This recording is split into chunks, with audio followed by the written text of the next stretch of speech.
What are the important works, उस time में क्या इम्पोर्टेंट वर्क्स थे या कौन लिखा था या कौन से प्रोमिनेंट राइटर थे। जैसा कि हम लोगों ने पहले इस पर डिस्कशन एक बार ओरली किया था, अब थोड़ा सा इसको हम और अच्छे से पढ़ेंगे।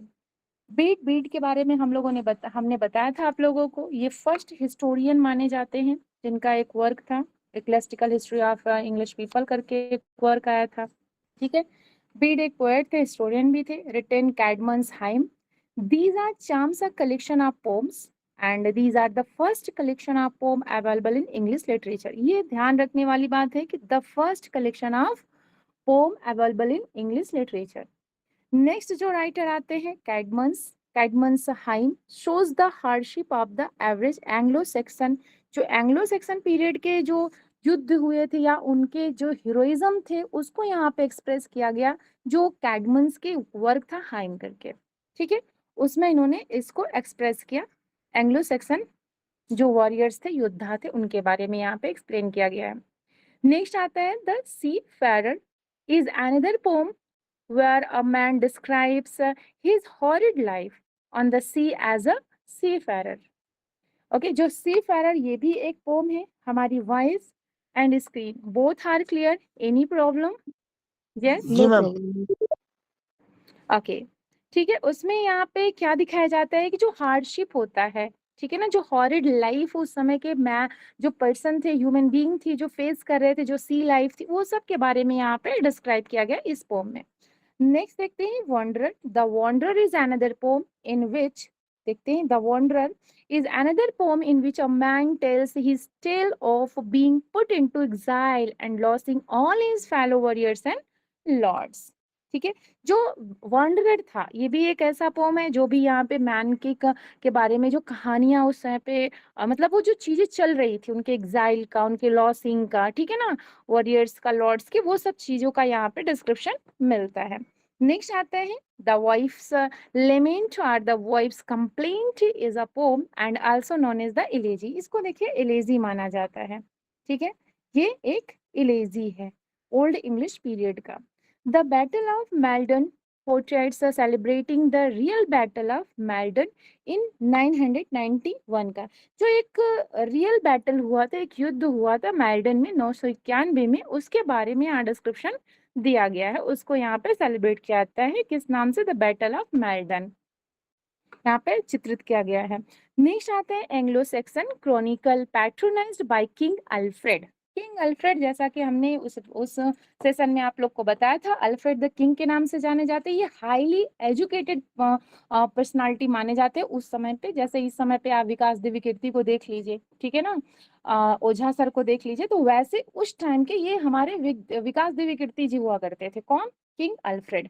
इनको लैटिन से इंग्लिश उन्होंने ट्रांसलेशन भी किया। ये प्रोज के लिए भी जाने जाते हैं, अच्छे ट्रांसलेटर माने जाते हैं, और ओल्ड इंग्लिश को प्रमोट इन्होंने किया था। अल्फ्रेड द ग्रेट के नाम से जाने जाते हैं। This chronicle published prose and it is a collection of records or annals in old English. Okay, chronicling the history of the Anglo-Saxon during Old English period. वियोल्फ, इसके बारे में देखिए कुछ ऐसे पॉइंट्स हैं इसमें, हालांकि पूरी स्टोरी दी गई है, स्टोरी तो आप लोग जानते होंगे, हम आपको इन पे कुछ इंपॉर्टेंट फैक्ट बताएंगे। वियोल्फ के बारे में हमने पिछले भी कई चर्चाएं की थी कि वियोल्फ जो था ये इंग्लैंड का नेशनल इपिक माना जाता है। पहले तो ये जानिए आप लोग। दूसरा हमने बताया था इसमें लाइनें 3182 करके ना, 3182 लाइन्स इसमें मानी जाती है। ओके, और इसके जो just wait please, okay, voice आ रही है हमारी? यस, बता दीजिए ताकि हम आगे कंटिन्यू कर। ओके ओके, हाँ तो जी देखते हैं। व्यूअर्स के बारे में कहानियां बहुत जानने की जरूरत नहीं, इतना जानिए कि इसमें लाइनें कितनी है, तो 3182 लाइनें हैं। व्यूअर्स एक खुद प्रोटोगनिस्ट था। ये एक्चुअली आप लोगों ने इसकी कहानी में ये भी पढ़ा होगा कि ये स्कैंडिनेवियन का प्रिंस था। ठीक है ना, माना जाता है कि समुद्र में एक शिप आ रही थी जिसमें ढेर सारे आर्म्स थे, मतलब हथियार थे, बहुत ज्यादा ज्वेलरीज थे, बीच में एक छोटा सा baby, twinkle twinkle little star की तरह छोटा सा बेबी उसमें लेटा हुआ, तो उसके चारों तरफ आर्म्स थे, मतलब हथियारों के, और ज्वेलरीज से लदा हुआ था ये बच्चा। तो इसको ये क्या कहते हैं कि पकड़ लेते हैं, वहाँ के जो मछुआरे होते हैं उसको अपना राजा घोषित कर देते हैं और ये बहुत ही ज्यादा ताकतवर रहता है। तो इसमें जो 3 युद्ध हुआ था, ठीक है ना, 3 वॉर्स इन्होंने फेस किया था, वो वार पूछा जाता है कि वेयरवुल्फ में कितने वार का जिक्र किया गया। तो 3 वार, पहला जो होता है वो ग्रेंडल से होता है, दूसरा युद्ध जो होता है, दूसरा जो बैटल होता है, वॉर होता है, वो ग्रेंडल की मदर से होता है, और तीसरा जो होता है वो किससे होता है, ड्रैगन से होता है। ठीक है, ये तीनों वॉर जानना बहुत जरूरी है, और इसमें बहुत ज्यादा कहानियां आप लोग अपने से पढ़ लीजिएगा। आगे देख लेते हैं, what are the important literary device used. उस समय पे क्या क्या इंपॉर्टेंट लिटरेरी डिवाइस यूज की जाती है वो भी समझने की जरूरत है। पहले तो जान लीजिए एलिट्रेशन का यूज किया जाता था। ठीक है, अच्छे से आप लोग जानते हैं alliteration is the repetition of initial consonant sounds in neighbouring words or stress syllable. It was a key feature of Old English poetry and played a significant role in the structure and rhyme of the verse. ध्यान रखिएगा। Okay, ये एक प्रकार से बहुत ही important point है। Example के रूप में आप देख सकते हैं, Beowulf begins with the line "Hat we Cardina in gear dagum." Okay, तो यहाँ पे ये लाइन दे करके इसका एग्जाम्पल बताया गया है। नेक्स्ट जो पर्टिकुलर डिवाइस यूज की गई थी, कैनिंग्स। कैनिंग्स होता क्या है, एक प्रकार से जैसे बोल सकते हैं ना डेकोरेटिव या स्टाइलिश वर्ड्स, जब हम वर्ड्स को डेकोरेट करते हैं उसको बोल सकते हैं कैनिंग्स। जैसे आप देखिए क्या बोल रहे हैं कि kennings are metaphorical expressions that use compound words or phrases to describe a person, object, or concept indirectly.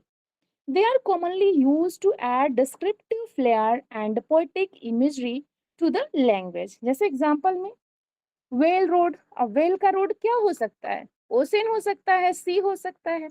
Okay, देखिए for the sea, bone house, अब हड्डियों का घर क्या हो सकता है, ह्यूमन की बॉडी हो सकता है ना, ह्यूमन की बॉडी को कहते हैं। एंड बैटल स्वेट, जो बैटल स्वेट है, स्वेट समझते ही हैं आप, तो उसको ब्लड बोल सकते हैं आप लोग। ओके, तो इस तरीके से एग्जांपल से भी आप समझ लीजिए कि कैनिंग्स जो था वो होता क्या था, और वो किस टाइम में प्रचलित बहुत ज्यादा था, प्रोमिनेंट था वहां उस समय पे, डोमिनेंट हुआ करता था, तो ओल्ड टाइम में। ठीक है, नेक्स्ट देखते हैं सेजुरा। सेजुरा आप लोग जानते हैं एक प्रकार से पॉज होता है, इसको भी देख लेते हैं। Caesura refers to a pause or break within a line of poetry, usually indicate by punctuation or a natural pause in speech. It helped to establish the rhythmic structure and provided a sense of balance in Old English words. Example में देख लीजिए, the wanderer, comma, weary of exile, comma, spoke. Comma indicating a pause within the line.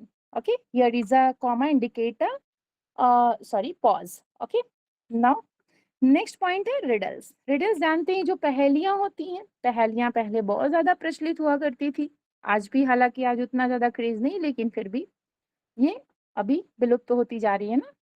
तो पहले के time में बहुत ज्यादा popular थी। Riddles were popular in old English literature and often featured intricate metaphors and allegorical elements. They presented a description or puzzle that required the reader or listener to decipher its meaning.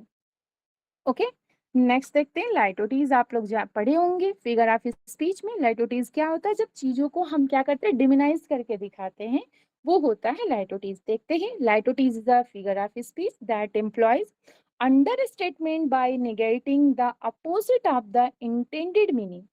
It was used in Old English literature to convey emphasize as create ironic effects. Example, not a few मतलब कम नहीं, इसका मतलब ज्यादा। Not a little means कम नहीं, sorry, yes, not a little meaning क्या हो जाएगा, significant amount। ठीक है, क्लियर हुआ यहाँ तक आप लोग को, इसमें कोई प्रॉब्लम? जी, यस। नो तो हम प्रॉब्लम। लोग, अच्छा, इतना सारा पॉइंट क्लियर हो गया। कल से हम लोग स्टार्ट, कल से नहीं, अब कल तो नहीं रहेगा, देखिए 3 डेज हम लोग हिस्ट्री पढ़ेंगे और 3 डेज हम लोग वो कैप करेंगे।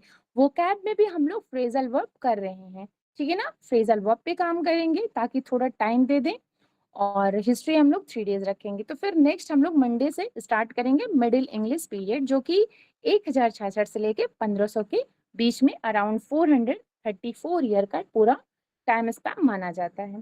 तो यहाँ तक के किसी भी पॉइंट